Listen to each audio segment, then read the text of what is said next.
Hello and welcome to today's episode of the Work at Home Rockstar podcast. Super excited for today's episode. We have an e-commerce email marketing strategist, and she helps e-commerce entrepreneurs grow their traffic, sales, and profit. Very excited to be rocking out today with Jessica Totillo Coster. Hey, are you ready to rock? Yes, I am. Let's go, Tim. Woo. Cool. So we always start off on a good note. And so tell me a story of success in your business or your life that we can be inspired by. I was able to quit my 9 to 5 and go full time in my business in September of 2020. I ran my business as a side hustle for about 18 months. I probably could have quit sooner, but I was just being a little scaredy cat. And I kept talking to my husband about it, right? Because I'm like, oh, we're married. I guess we have to make these decisions together. And he just kept saying, when you'll know when it's time. And I was like, that's so not helpful. Like, thanks, babe. Appreciate you. But there was actually a big life event that happened to one of my friends. And I thought, what am I waiting for? Like, what's the worst case scenario? Is I have to go back to work. I'm already living the worst case scenario. So I might as well just go all in. And once I did, my revenue shot up and I have already replaced my my day job income. That's awesome. That's awesome. And that's a great story. And you know what? There's nothing wrong with being a little bit of extra cautious, right? Yeah. As long as you have the discipline to be burning the candle at both ends, right? Yeah. And it's funny because my husband used to ask me, and the job I had, it wasn't like, oh, I just clock in and clock out. No, I was important. People needed my attention all the time. I had to take a million meetings. I had so much work to do. We were like a mid-sized company, all wearing way too many hats. Mm-hmm. But he used to ask me, like, are you getting burnt out? And I was like, no, I'm energized when I work on my client work, when I have a call with them, because I'm just so excited to do it. So that definitely made a huge difference. Yeah. And those are some really good indicators to know that you're kind of on the right path. Because, yeah, I mean, if you were really burning yourself out, then you wouldn't have been successful with your clients, right? Right. Yeah. Right. Exactly. So it's been a journey for sure. Well, and on that journey, sometimes we do happen to hit some bad notes along the way. And I'm wondering, can you share maybe a story of failure that happened in your business that we can learn from or maybe even avoid? Yes. By the way, I love that you're asking this because I think not enough people talk about the bad stuff, right? We want to make it seem like this entrepreneurial thing is all sunshine and rainbows, and it's not. No. I overextended myself and I took too long to get help before, finally getting a VA and all, which we can, talk about what that looks like. But I just felt like I had to do it all myself. Nobody was going to do it as good as me. It's impossible. So if you listeners are those people who like to control everything, you will be your own bottleneck. And once I finally let go, and I'm taking baby steps with it, not going to lie, there's some stuff I'm still a little attached to, but once you let that go, it opens you up to grow your business so much faster. There's no way I could do this without the help I have. Yeah, that is the number one thing that people have said on this podcast is that they wish they had started delegating earlier. But it also is extremely challenging, as you mentioned too, because you do kind of take ownership of your business and you feel like nobody's going to work as hard as you do for your own business, right? So how did you get past that anyways? Yeah, I had no choice, honestly, but I had to remember a couple of things. Is one, they're probably not going to work as hard as me, and it's not their business. I shouldn't expect them to, right? I'm paying them, not that I don't pay well, but I'm paying them an hourly wage, whatever it is that they're charging me, them growing the business, they have their own business to grow. So remembering that that's not what I need them to do. I need them to take things off of my plate so that I can grow my business. So having that little shift really helps. Like sometimes you just have to, I don't want to say like lower your expectations, but be realistic of what does this look like? But what I did do is I started with someone very specific to help me with a specific thing that had a specific process that I knew would be really easy for her to follow. And I set it all up ahead of time. It was when I started my podcast, right? I'm creating a blog post and I'm creating graphics. I'm doing all this stuff. And it's funny because when I wrote it all out for her, I was like, oh my gosh, this is a lot of steps. No wonder I was so stressed out. I couldn't get this done. So that's what I started with. And so she just, to this day, a year later, she still does that, those exact same steps every single week. And it's really simple. It's completely hands off because she already knows what to do. And that's it. And once in a while, I throw her some extra stuff. And then I hired another person. This is really, this will just show my control issues. So I hired another VA. She does admin stuff for me on the back end, uploading videos and stuff like that. But I initially hired her because she has experience in the platform that I usually work in with my clients. I'm not ready to let anyone else into my client accounts yet. But when I am, I know that I can have her kind of move over. So I'm just, taking some baby steps. Yeah. Well, and you know what? There's nothing wrong with doing it that way too, because if you let anybody into your whole business and they end up not being a good fit, well, then, it's a lot of extra work to get them out. Right. Yeah, exactly. But like on the note of, them not working as hard for your business as you do, I mean, that's not necessarily true if you hire somebody else whose business it is to do the thing that you're hiring them to do, because they're working hard for their business too. So as long as you're yes. as long as you're finding that, and I do find that those questions are really good ones to ask, where are they on their journey of their business? Where do they want to be? Like, are they interested in growing? Do they have coaches and mentors? Those kinds of questions are really useful when you're looking for somebody to bring onto your team to make sure that they are going to be working hard for their business, right? Right. Yeah. It's not to say that you can't find somebody that won't, but I think it holds us back. And so if you can just let go of that long enough to get someone in and on your team and helping you, right? That's going to bring you further faster. Yeah. So, and I've had these conversations with so many people, and every entrepreneur I've ever talked to struggles with the same thing. Oh, absolutely. Well, we've been almost taught to be bad employees, like through our programming. The boss is rich and whatever, and they you just got to get as much as you can out of that job and take as many breaks as you can to right. And I mean, whether we're that type of person or not, we're probably not, otherwise we wouldn't have started a business. But yeah, we sort of see other people potentially being like that, and so when you want to kind of give something off, you're like, oh, I don't know if I can trust this person, right? Yeah. So, and you're not going to get it right the first time. You're probably going to get it wrong again in the future. That's just part of being a leader and hiring people. One of my clients, she has an insanely amazing team. I mean, and they will go to the ends of the earth for her, and they're amazing at what they do, but it took her a long time to get there. Yeah, exactly. And your advice is very good about just making sure that you really systemize it, get all the steps all like ironed right out so that you're giving really, really precise instructions to the person who is taking over that work for you. Because I've found I've made a few mistakes even recently with expecting too much from the person that you're hiring, going like, oh, this person's going to know what I'm talking about. And they usually don't really know what you're talking about. Yeah. Right? And I guess too, like I spent so many years as a leader, managing other people, training other people. So this wasn't my first rodeo with that. And I knew that it was up to me. Like I had to set them up for success. Now, of course, when you're bringing on people, if you're bringing on specialists and things like that, you want to leave them room to give you feedback, because maybe they know a way to do it better than you do, right? So you need to create an environment where they're comfortable speaking up, or you are asking them for feedback, because a lot of people aren't going to tell you. Yeah. You have to invite it. So yeah, you want to set it up and set them up for success, but then leave room, like be open, because there are people out there who can do things better, faster, more efficient than you. Yep.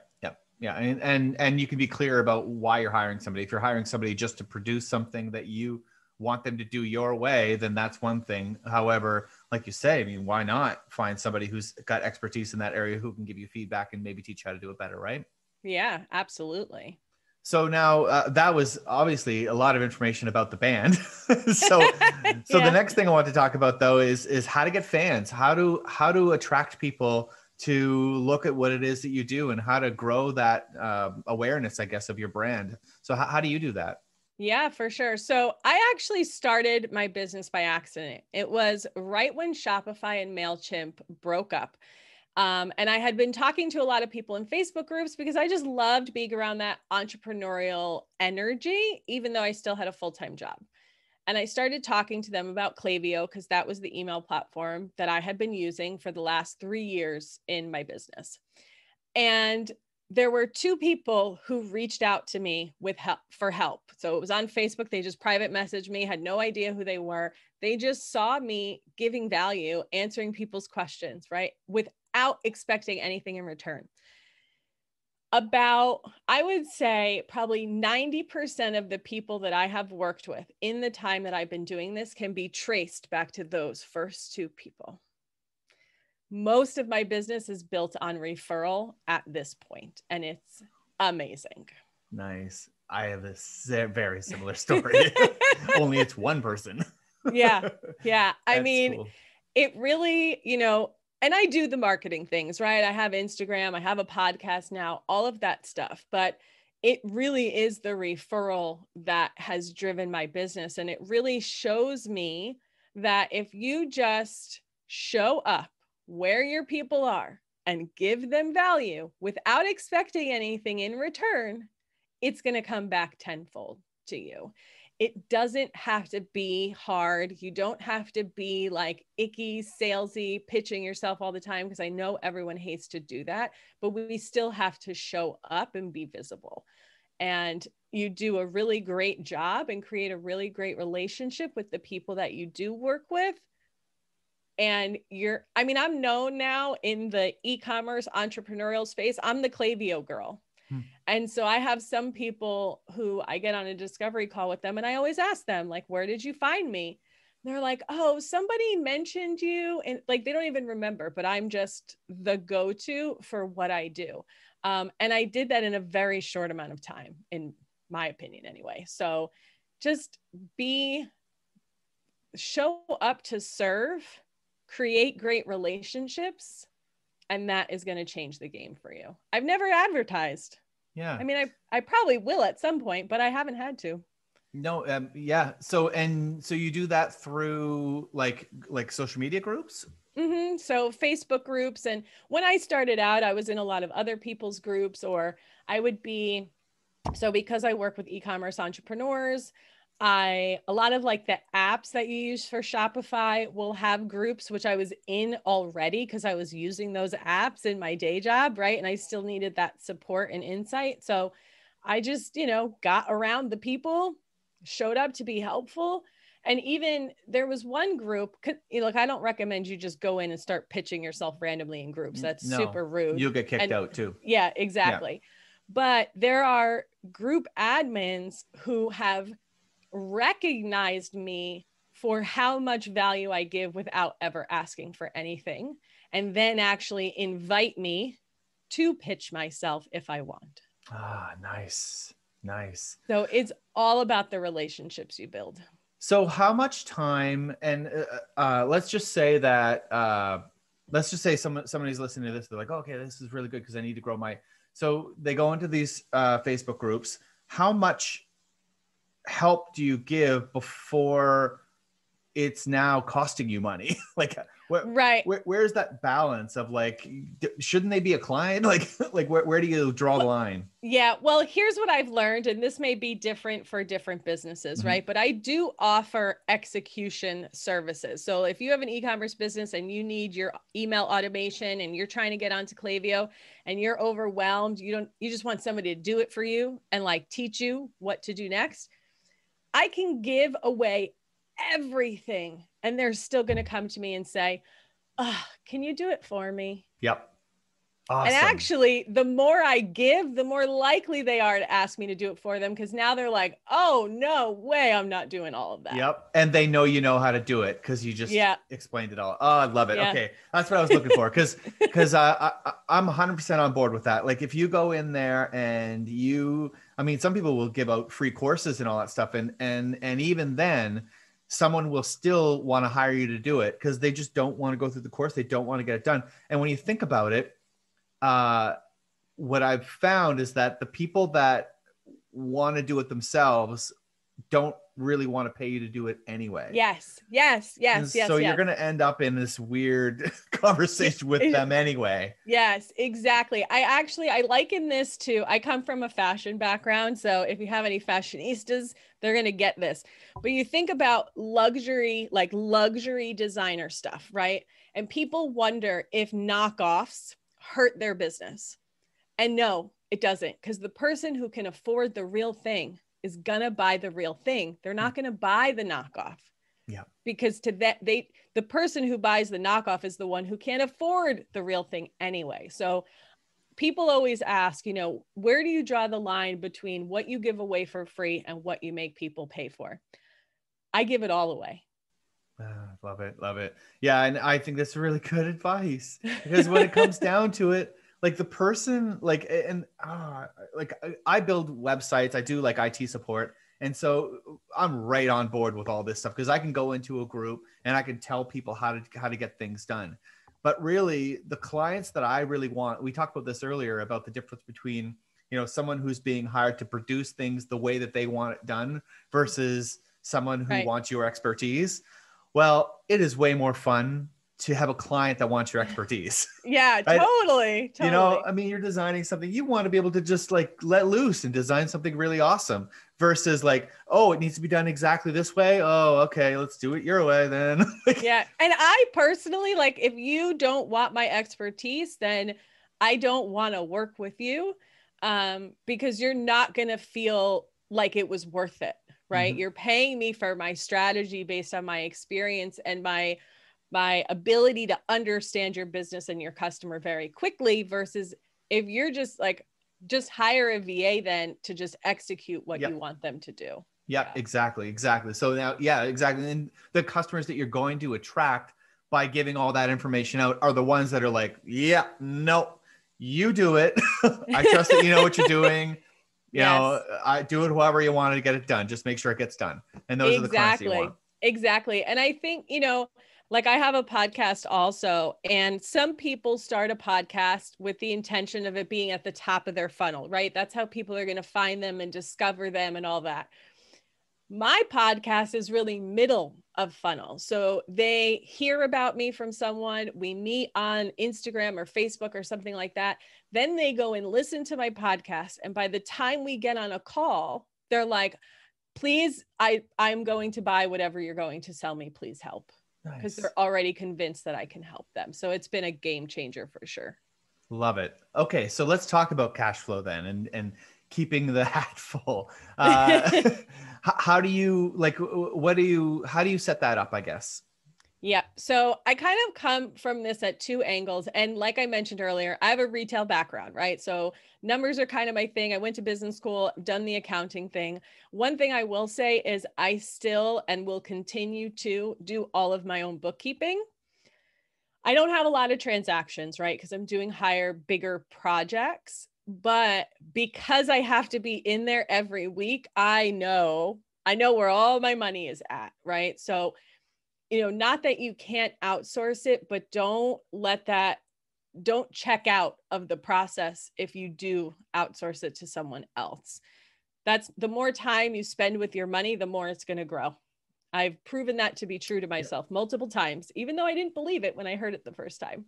But I do come at it from two angles.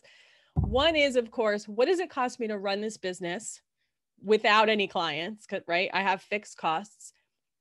And two, how much do I need to make from it just to break even? Not that that's the ultimate goal, but just to understand what is the bare minimum. And I really, really broke it down. So if these are the services I offer and this is what I'm going to charge for it. And this is how many of these I can do based on how long it takes me. Like, does the math add up? And so I've really broke all of that down, and I've had to adjust, right? I adjust now how many execution clients I take on, because the project takes me longer than I thought it was going to, because yay. I've had to raise my price, right, to compensate for that. And my number one piece of advice is just pay really close attention and break down the numbers as much as you possibly can. And then I always leave 6 months. It's probably a little excessive, but I'm old and conservative and paranoid of being poor.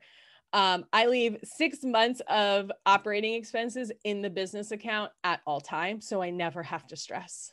Nice. So I never want to stress.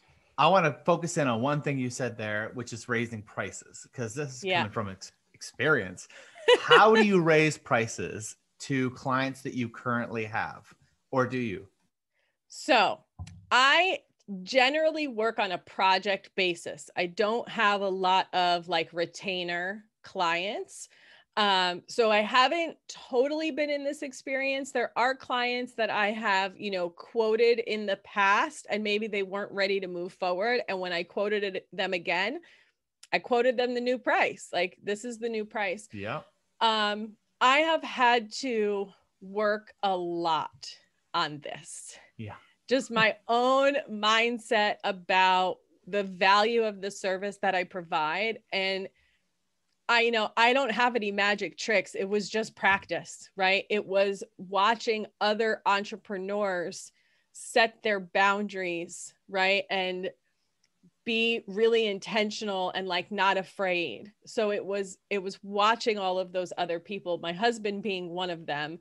But he's been in his business for 7 years. It probably took him 5 years to get to that place, and to not be afraid to lose the client. Yeah. Because then they're not your client anyway. They're not the right one. Yeah, it is. Yeah.